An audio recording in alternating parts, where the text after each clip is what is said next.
Hello friends, welcome to प्रतियोगिता दर्पण। मैं हूं प्रशांत। आज हम बात करने जा रहे हैं report on children and arm conflict के बारे में। अब बेसिकली जब भी कोई आर्म्ड कॉन्फ्लिक्ट होता है या फिर कोई वॉर होता है या फिर कोई राइट होता है, सबसे ज्यादा सफर कौन करता है? बच्चे, यानी कि चिल्ड्रंस। सबसे पहले हम न्यूज देख लेते हैं, क्या न्यूज है इससे रिलेटेड। अब हाल फिलहाल में एक रिपोर्ट आती है, report on children and armed conflict 2023। इसमें यह देखा जाता है कि इंडिया को इस रिपोर्ट से रिमूव कर दिया गया। अब ये 2010 के बाद पहली बार हुआ है जब यूनाइटेड नेशंस के सेक्रेटरी जनरल ने इंडिया को रिमूव कर दिया हो इस रिपोर्ट से। अब इसका रीजन क्या है? बेसिकली इसका रीजन है, इंडियन गवर्नमेंट ने कुछ ऐसे मेजर्स लिए थे regarding the protection of the children, और इन मेजर्स की वजह से, इन स्टेप्स की वजह से इंडिया को 2023 report on children and arm conflict से हटा दिया गया, रिमूव कर दिया गया। अब बेसिकली 2022 तक काफी ज्यादा ग्रेव वायलेशंस देखे गए थे, स्पेसिफिकली जेएनके में, जहां पर काफी छोटे बच्चों को भी रिक्रूट कर लिया जाता है नॉन स्टेट आर्म्ड फोर्सेस में। ये जो वायलेशंस थे, इसी के चलते इंडिया को इस रिपोर्ट से अब तक हटाया नहीं गया था। 2023 में ये फर्स्ट टाइम हुआ जब इंडिया को इस रिपोर्ट से हटा दिया गया हो। अब इस रिपोर्ट की बात कर लेते हैं डिटेल में कि ये रिपोर्ट एक्चुअल में है क्या। अब बेसिकली अगर एक लाइन में समझा जाए तो जो भी आर्म्ड कॉन्फ्लिक्ट्स होते हैं, जो भी वॉर्स होती हैं, जो भी राइट्स होते हैं between the state as well as non state actors, तो वहां पर जब भी चिल्ड्रन के राइट्स का वायलेशन होता है, उस वायलेशन को अगर कोई ट्रैक करती है तो वो है ये रिपोर्ट।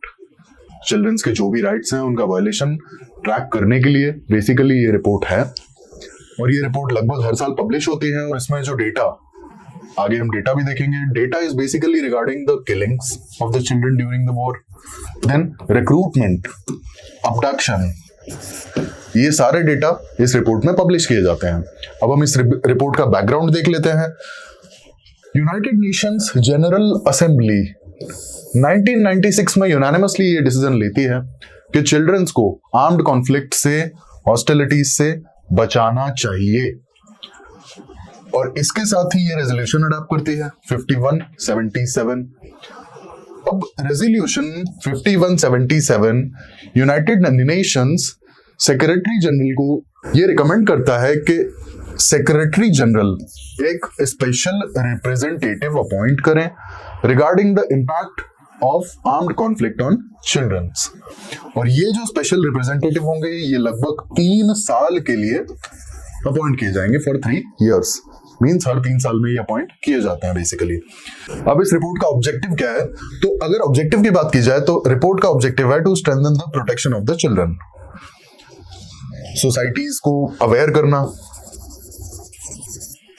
बच्चों को प्रोटेक्ट करना फ्रॉम द आर्म्ड कॉन्फ्लिक्ट्स, और उसके जो भी इंपैक्ट्स होते हैं, हम आगे इंपैक्ट्स पर भी बात करेंगे कि आर्म्ड कॉन्फ्लिक्ट्स के जो भी इंपैक्ट्स होते हैं बच्चों पे वो क्या है, और जो ग्रेव वायलेशंस हैं जो मेंशन किए गए हैं जेनेवा कन्वेंशंस वगैरह में, उनसे रिलेटेड जो भी वायलेशंस होते हैं, बच्चों को उनसे बचाना और उनकी प्रोटेक्शन को स्ट्रेंथन करना, ये बेसिक ऑब्जेक्टिव है इस रिपोर्ट का। अब जो 2023 में रिपोर्ट पब्लिश की गई है उसके डेटा अगर देखे जाएं उठा करके, तो लगभग 2985 childrens were killed during the armed conflicts, around 5655 children were wounded or injured। अब यहां पर एक और डेटा है जो ये रिपोर्ट पब्लिश करती है, लगभग 7,500 यानी कि more than 7500 children were recruited, और ये रिक्रूटमेंट बेसिकली होती है नॉन स्टेट जो आर्म्ड फोर्सेस होती है उनकी, यानी कि बेसिकली टेररिस्ट की। ये बच्चों को रिक्रूट करते हैं, और बच्चे मींस यहां पर 15 से 18 साल से कम वाले जो भी बच्चे हैं उनकी बात की जा रही है। इसके बाद एक और डेटा है रिगार्डिंग द अबडक्शंस, लगभग 4000 बच्चों को अबडक्ट किया गया है, काफी बड़ा फिगर है। बट जहां पर भी आर्म कॉन्फ्लिक्ट्स चल रहे हैं वहां पर बच्चों की एबडक्शन, उनकी किलिंग, उनकी इंजरीज एज वेल एज उनकी रिक्रूटमेंट अक्सर देखी जाती है। अब उन कंट्रीज की बात कर लेते हैं जहां पे वायलेशंस सबसे ज्यादा देखे गए हैं या फिर बच्चों के खिलाफ ये सारे क्राइम्स देखे गए हैं। तो रिपोर्ट के अकॉर्डिंग सबसे ज्यादा वायलेशंस देखे गए हैं डेमोक्रेटिक रिपब्लिक ऑफ कॉन्गो में, इजराइल में, state of Palestine, Somalia, Syria, Ukraine, Afghanistan, Yemen. अब आप यहाँ पर ये सारी कंट्रीज अगर देखें तो ये सारी कंट्रीज लगभग ऑलमोस्ट वॉर टॉर्न है या तो यहाँ पर सिविल वॉर चल रहा है और काफी खस्ता हालत है। अब इंडिया को इस रिपोर्ट से क्यों हटा दिया गया 2023 में, इस पर हम डिटेल से बात कर लेते हैं और क्या स्टेप्स ली थी गवर्नमेंट ऑफ इंडिया ने जिसके कारण से इस रिपोर्ट से हटाया गया। सबसे पहला आता है जेएनके में जुवेनाइल जस्टिस एक्ट 2015, इसकी प्रॉपर इंप्लीमेंटेशन। ऐसा देखा गया था कि ये एक्ट प्रॉपरली इंप्लीमेंट नहीं किया जा पा रहा है जेएनके में स्पेसिफिकली। इसके अलावा इसके कुछ इम्पैक्ट भी देखने को नहीं मिल पा रहे हैं और कुछ सिस्टम जो कि जुवेनाइल जस्टिस एक्ट के तहत क्रिएट किए गए थे वो भी बहुत एफिशिएंटली काम नहीं कर पा रहे हैं। अब यहाँ पर एक और चीज जो देखी गई थी वो ये देखी गई थी कि जुवेनाइल होम्स इंडिया में बहुत इफेक्टिवली काम नहीं कर पा रहे हैं। अब गवर्नमेंट ऑफ इंडिया ने स्पेसिफिकली जेएनके में किया क्या, proper implementation of juvenile justice act, juvenile justice boards की प्रॉपर वर्किंग को इंश्योर करना, इसके अलावा जो भी चाइल्ड केयर सेंटर्स हैं ये इंश्योर करना कि ये प्रॉपरली काम कर सकें, सारे इनके पास रिसोर्सेज हों, ये सारी चीजें इंश्योर की गई। इसके अलावा काफी सारे यूनाइटेड नेशंस के रिकमेंडेशंस भी गवर्नमेंट ऑफ इंडिया ने एक्सेप्ट किए। एग्जांपल के लिए training programmes for security forces regarding how to protect the children in the during the armed conflict. दूसरा एक चीज और देखी गई कि इंडिया में पैलेट गन्स का यूज प्रोहिबिट कर दिया गया।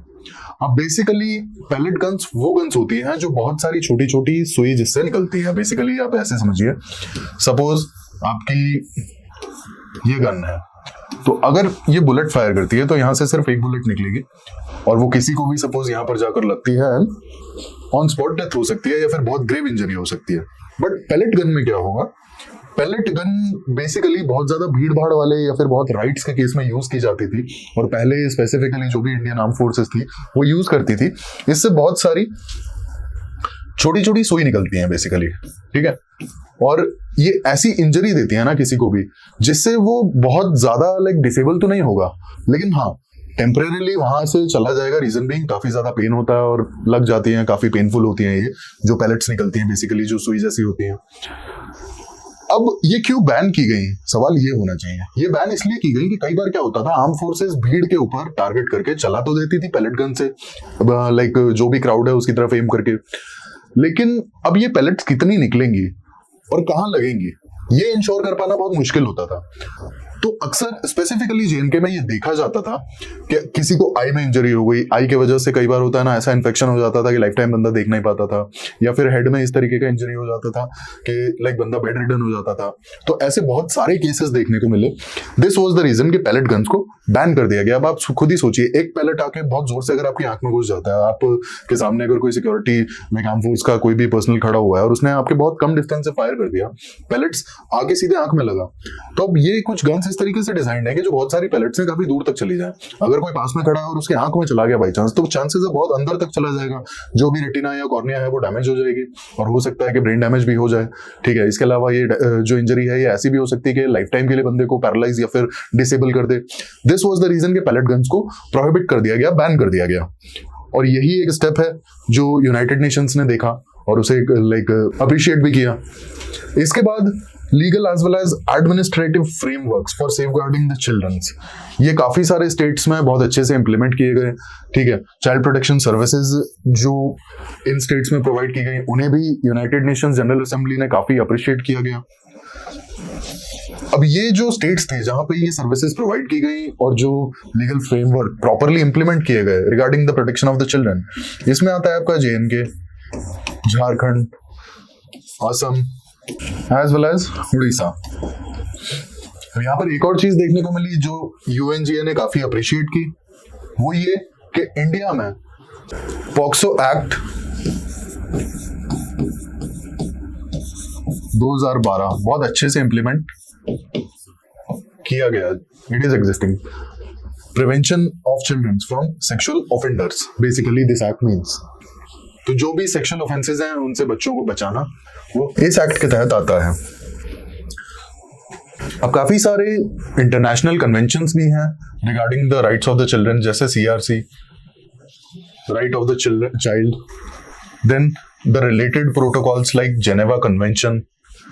अब बेसिकली जेनेवा कन्वेंशन यहाँ पे इसलिए मेंशन्ड है क्योंकि जेनेवा कन्वेंशन में ये चीजें मेंशन्ड है 1949 कि जो भी वॉर टाइम में रूथलेसनेस दिखती है वो ना हो, और यहाँ मेंशन किया गया है उन लोगों को who are not participating in the wars या फिर who cannot fight।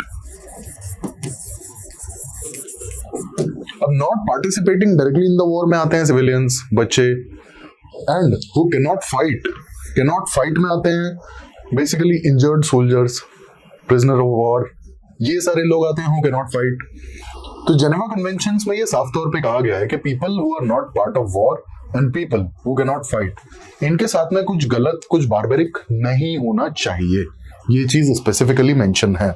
And obvious सी बात है वो are not part of war, इसमें सिविलियंस आते हैं और सिविलियंस में ऑब्वियस सी बात है कि बच्चे भी हैं, इसीलिए जेनेवा कन्वेंशन को भी यहाँ पर मेंशन किया गया है। Then Rome statute, basically this is the statute जिसकी वजह से इंटरनेशनल रोम स्टैच्यूट, ये वो कन्वेंशन है जिसकी वजह से इंटरनेशनल क्रिमिनल कोर्ट बना, और इंटरनेशनल क्रिमिनल कोर्ट बेसिकली उन सारे वॉर क्राइम से डील करता है जिसमें armed conflict as well as जो बच्चों को इफेक्ट करते हैं, जो भी क्राइम्स वो भी आते हैं यहाँ पर, वो भी मेंशन्ड है। रोम स्टैच्यूट में ये डायरेक्टली मेंशन्ड है कि बच्चों को आर्म्ड कॉन्फ्लिक्ट के लिए रिक्रूट करना it is a war crime, it is a war crime. इसके बाद यूनाइटेड नेशंस ने बच्चों के रिक्रूटमेंट को 6 ग्रेव वायलेशंस के अंडर रखा है। बेसिकली ये वो वायलेशंस हैं जहां पे बच्चों के साथ बहुत ही ज्यादा गलत हो जाता है, जैसे कि रिक्रूटमेंट। अब अगर बच्चों को आर्म्ड कॉन्फ्लिक्ट के लिए रिक्रूट कर लिया जाएगा तो उनका बचपन रहा ही कहाँ, और काफी भोले होते हैं बच्चे, उनको आप जैसा सिखा दोगे वैसा करेंगे, ये बड़े होके यही लोग टेररिस्ट बन जाते हैं। तो इसीलिए यूनाइटेड नेशंस ने ये 6 ग्रेव वायलेशंस अगेंस्ट चिल्ड्रन को आइडेंटिफाई किया है। अब इन 6 ग्रेव वायलेशंस के बारे में हम बात कर लेते हैं। सबसे पहले हम देख चुके हैं recruitment and use of children. अब रिक्रूटमेंट बेसिकली आप डायरेक्टली अगर उन्हें रिक्रूट करके और गन पकड़ा दोगे, that's what is recruitment. Secondly आता है killing and injuring of the children during the armed conflict. अब ऐसा कई बार देखा गया है कि आर्म्ड कॉन्फ्लिक्ट के दौरान बच्चों को मार ही दिया जाता है कई बार, ठीक है। Then sexual violence against children. अब कई सारे टेररिस्ट ऑर्गेनाइजेशंस के एथिक्स तो होते नहीं है, और उनके केस में ये चीज भी देखी गई है कि वो बच्चों को ही सेक्स स्लेव बना लेते हैं, और उनका बहुत भयानक बच्चों के अगेंस्ट सेक्सुअल वायलेंस देखा जाता है। Then abduction of the children, बच्चों को एब्डक्ट कर लिया जाता है। एब्डक्ट करने के साथ साथ उन्हें जबरदस्ती बहुत ही इन लाइक ह्यूमैनिटेरियन कंडीशंस में रखा जाता है, खाना नहीं दिया जाता है। इसके बाद अगर वो मान जाते हैं तो उन्हें रिक्रूट कर लिया जाता है, ठीक है। अगर गन उठाने के लिए मान जाते हैं, नहीं मानते हैं तो they act as like spy, या फिर कोई भी सबऑर्डिनेट छोटी मोटी सर्विसेज के लिए यूज किया जाता है इन ऑर्गेनाइजेशंस के द्वारा। Then childrens are used to attack against school and hospitals. Lastly denial of humanitarian access, खाना पीना, एजुकेशन और कोई भी बेसिक मेडिकल फैसिलिटी कुछ भी प्रोवाइड नहीं की जाती है। ये सारे 6 ग्रेव वायलेशंस अगेंस्ट चिल्ड्रंस। अब हम इंडिया की बात करें तो इंडिया भी चाइल्ड राइट कन्वेंशन का पार्ट है। इसके अलावा जो ऑप्शनल प्रोटोकॉल है जो बाद में ऑप्ट किए गए, वो भी इंडिया ने साइन किए 2005 में। बेसिकली इंडिया उसका पार्ट बना। देन कॉन्स्टिट्यूशन ऑफ इंडिया में काफी सारे ऐसे राइट्स मेंशन्ड हैं जो कि चाइल्ड राइट कन्वेंशन के साथ अलाइन होते हैं, जैसे कि फंडामेंटल राइट्स या फिर directive principles of the state policy, DPSP। अब आर्टिकल 39F की बात की जाएगा तो इंडिया के कॉन्स्टिट्यूशन में आर्टिकल 39F में डायरेक्टली मेंशन्ड है कि बच्चों को जो भी डेवलपमेंट के लिए अपॉर्चुनिटीज चाहिए वो उन्हें प्रोवाइड की जानी चाहिए। इसके बाद IPC, इंडियन पीनल कोड, किसी भी बच्चे को 18 साल से कम के बच्चे को रिक्रूट करना, that is a crime according to IPC। Then adults of age over 18 years are recruited in armed forces. जो आर्म फोर्सेस में स्पेसिफिकली सोल्जर लेवल पे जो भी रिक्रूटमेंट्स होती हैं अबव 18 वो हो जाती हैं। इसके बाद इम्पैक्ट की बात कर लेते हैं, आर्म कॉन्फ्लिक्ट का बच्चों पे क्या क्या इम्पैक्ट आते हैं। तो इम्पैक्ट में सबसे पहले हमने देखा killing as well as physical harm और डिसेबिलिटीज। बच्चों को मार दिया जाता है या फिर फिजिकली हार्म कर दिया जाता है, इंजर कर दिया जाता है या फिर डिसेबल भी कर दिया जाता है। कई बार इतने बुरे तरीके से उन्हें मारा जाता है कि वो लाइक हाथ पैर कुछ भी उनका टूट जाता है, बहुत बुरे तरीके से परमानेंटली डैमेज हो जाता है। Then recruitment and abuse.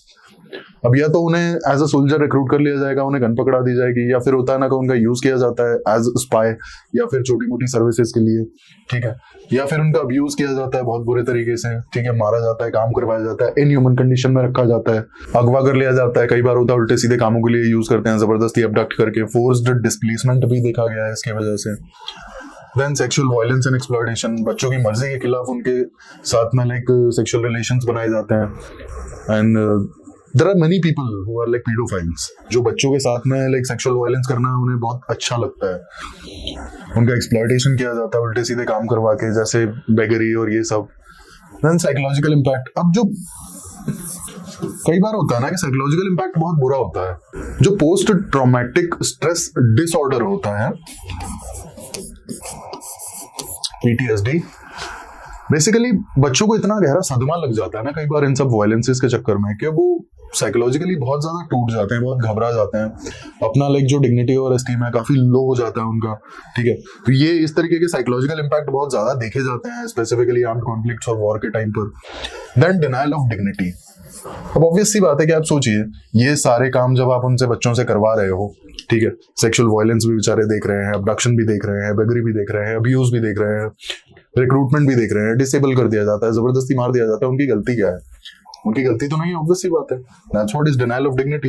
ये सारी चीजें की जाएंगी तो डिग्निटी कहाँ ही दे पा रहे हैं उन्हें। तो ये हमने बात की report on children's and armed conflict के बारे में, और देखा कि इंडिया को इस साल हटा दिया गया 2023 की रिपोर्ट में। हालांकि इंडिया को पहले इस रिपोर्ट में रखा गया था बिकॉज JNK में वायलेशंस काफी ज्यादा ऑब्जर्व किए गए थे 2022 तक, इसीलिए। हालांकि गवर्नमेंट ऑफ इंडिया ने काफी सारे मेजर्स और स्टेप्स लिए उन्हें रिजॉल्व करने के लिए, तो फाइनली इस साल इंडिया को इस रिपोर्ट से हटा दिया गया। और हमने डिटेल में जाना कि चाइल्ड प्रोटेक्शन के लिए इंटरनेशनल जो भी कन्वेंशंस हैं वो क्या हैं, और आर्म्ड कन्फ्लिक्ट का इम्पैक्ट बच्चों पे क्या होता है। ऐसे ही इंफॉर्मेटिव वीडियोस के लिए हमारे साथ जुड़े रहिए। Thank you, thanks for watching.